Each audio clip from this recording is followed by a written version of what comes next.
किस तरह से एक अभागे लड़के ने, जिसे समाज ने दुत्कार दिया था, फिर भी इतने संघर्ष के बाद रामचरितमानस की रचना की। दोस्तों, आज हम आपके लिए लाए हैं कवि तुलसीदास जी जीवन कहानी।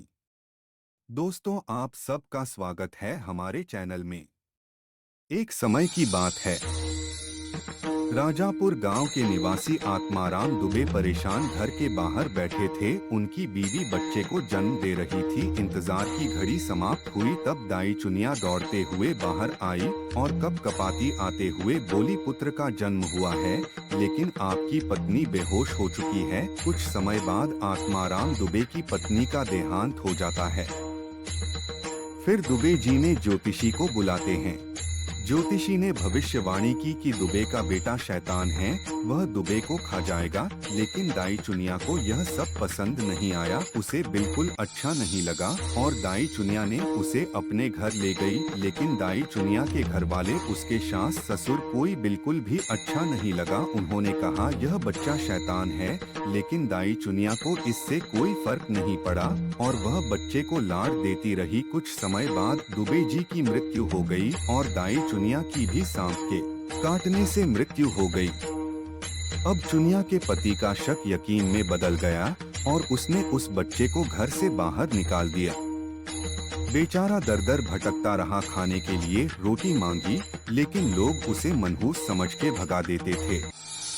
अंत वह गांव के मंदिर में पहुंचा, जहां उनकी मुलाकात संत नरहरिदास से हुई। जहां संत ने इस पर दया करके बोला कि राम हम सबका ध्यान रखते हैं, तुम उनकी चरण में क्यों नहीं जाते हैं। तब से वह बच्चा श्री राम जी के बारे में जानने को उत्सुक हुआ और संत उसको एक आश्रम में लेकर, जहां उसका नाम राम भोला पड़ा। संत जी ने उनको रामायण सुनाई, साथ में यह भी बताया कि श्री राम जी ने किस तरह से गरीबों की मदद की, किस तरह लोगों के दुख दर्द को दूर किया। संत जी ने उस बालक को पढ़ना लिखना भी सिखाया और अंत में आचार्य सनातन संत के साथ काशी भी लेकर गए। वह चाहते थे कि राम भोला आगे की शिक्षा सनातन संत से प्राप्त करें। सनातन बाबा ने राम भोला को चारों वेदों और धार्मिक किताबों का ज्ञान दिया। गुरु दक्षिणा में सनातन बाबा ने राम भोला से मांगा कि तुम जाओ और लोगों को राम जी के बारे में बताओ। राम भोला अपने गांव पहुंचे और राम के नाम का सत्संग करने लगे। लोग बड़ी तादाद में उनको सुनने आते और श्री राम जी के बारे में जानने लगे। इस तरह राम भोला बना तुलसीदास। तुलसीदास की चर्चा चारों तरफ होने लगी, उनके किस्से दूर दूर तक चलने लगे। यही चर्चा बदरी गांव के दीनबंधु पाठक के कानों में पड़ी। उन्होंने अपनी पुत्री रत्नावली के लिए तुलसीदास जी को चुना। इस तरह तुलसीदास जी की शादी रत्नावली से हुई। तुलसीदास रत्नावली से बहुत प्रेम करते थे। वह एक पल भी रत्नावली के बिना नहीं रह सकते थे। इस बात को लेकर रत्नावली की सहेलियां भी रत्नावली का मजाक बनाती थी। एक दिन जब वह अपने घर लौटे तो उन्होंने जाना कि उनकी पत्नी उनको छोड़कर पिता के घर रहने गई है। पत्नी से बिछड़ने का ख्याल उनको खाए जा रहा था। उन्होंने अपनी पत्नी से मिलने के लिए उनके पिताजी के घर जाने का निर्णय लिया। उन्होंने एक लाश पर नदी पार करते हुए, तूफानों को झेलते हुए अपनी पत्नी के पास पहुँचे। उन्हें देखकर रत्नावली चौंक गई। तुलसीदास ने रत्नावली को कहा कि वह उनसे मिलने आए हैं, उनके लिए कुछ भी कर सकते हैं। लेकिन रत्नावली का कुछ और मानना था। रत्नावली ने तुलसीदास जी से कहा कि जितना प्रेम तुम मांस के पुतले करते हो, उतना प्रेम श्री राम जी से किया होता तो तुम्हारे सारे डर छूमंतर हो जाते। तुलसीदास जी को रत्नावली की इस बात का काफी गहरा प्रभाव पड़ा और उन्होंने गृहस्थी त्याग दी और वे प्रयाग पहुँचे और गंगा के किनारे दुनिया त्यागने का निश्चय ले लिया।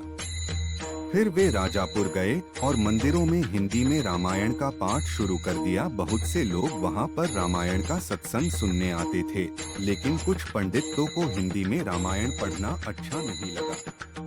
कुछ लोगों को मानना था कि संस्कृत वह भाषा है जिसमें रामायण का प्रचार किया जा सकता है, परंतु तुलसीदास जी ने किसी की भी नहीं सुनी और अपना कर्म करते रहे। सत्संग सुनने एक बूढ़ा व्यक्ति सबसे पहले आता था और सबसे अंत में जाता था, लेकिन धीरे धीरे तुलसीदास जी को एहसास हुआ कि वह बुढ़ा व्यक्ति और कोई नहीं स्वयं हनुमान जी है। यह सत्य था, वह बूढ़ा व्यक्ति स्वयं हनुमान ही थे। तुलसीदास जी ने हनुमान जी से पूछा कि मुझे राम की प्राप्ति कैसे होगी, तो हनुमान जी ने उनसे कहा कि चित्रकूट जाओ, वहाँ तुम्हारी इच्छा पूरी होगी। वे चित्रकूट गए। चित्रकूट पहुंचकर उन्होंने रामघाट पर अपना आसन जमाया। एक दिन वे प्रदक्षिणा करने निकले ही थे कि यकायक मार्ग में उन्हें श्री राम के दर्शन हुए। उन्होंने देखा कि दो बड़े ही सुंदर राजकुमार घोड़ों पर सवार होकर धनुष बाण लिए जा रहे हैं। तुलसीदास उन्हें देखकर आकर्षित तो हुए, परंतु उन्हें पहचान न सके।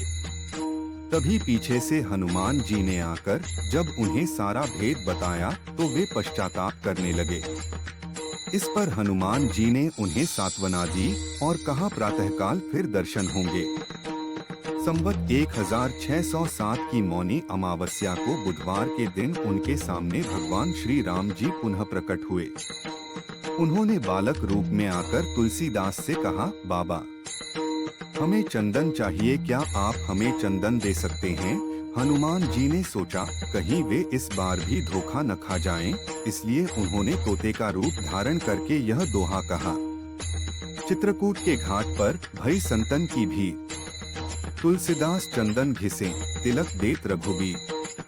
तुलसीदास भगवान श्री राम जी की उस अद्भुत छवि को निहार कर अपने शरीर की सुध बुध ही भूल गए। अंततोगत्वा भगवान ने स्वयं अपने हाथ से चंदन लेकर अपने तथा तुलसीदास जी के मस्तक पर लगाया और अंतर्ध्यान हो गए। श्री राम जी के स्पर्श के बाद तुलसीदास जी बदल गए, उनके भक्तों की संख्या और बढ़ गई। फिर उन्होंने तीर्थ जाने का फैसला लिया।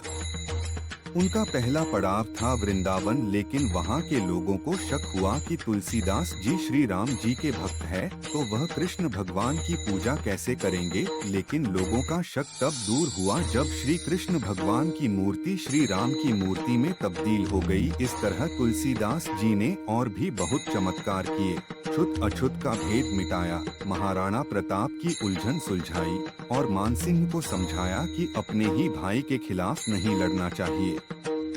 जब यह बात अकबर को पता चली तो उन्होंने तुलसीदास जी को अपने दरबार में बुलाया, लेकिन तुलसीदास जी ने यह कहकर मना किया कि मेरा भजन केवल मेरे राम के लिए है, मैं किसी के दरबार में नहीं गा सकता। सब कुछ निपटाकर तुलसीदास जी वाराणसी पहुँचे। वहाँ 80 घाट पर उन्होंने रामचरितमानस की रचना की। इधर काशी के पंडितों को जब यह बात पता चली तो उनके मन में ईर्ष्या उत्पन्न हुई। वे दल बनाकर तुलसीदास जी की निंदा और उस पुस्तक को नष्ट करने का प्रयत्न करने लगे। उन्होंने पुस्तक चुराने के लिए 2 चोर भी भेजे। चोरों ने जाकर देखा कि तुलसीदास जी की कुटी के आसपास 2 युवक धनुष बाण लिए पहरा दे रहे हैं। दोनों युवक बड़े ही सुंदर, क्रमश श्याम और गौर वर्ण के थे। उनके दर्शन करते ही चोरों की बुद्धि शुद्ध हो गई। उन्होंने उसी समय से चोरी करना छोड़ दिया और भगवान के भजन में लग गए। तब पंडितों ने पुस्तक की परीक्षा का एक अन्य उपाय सोचा गया।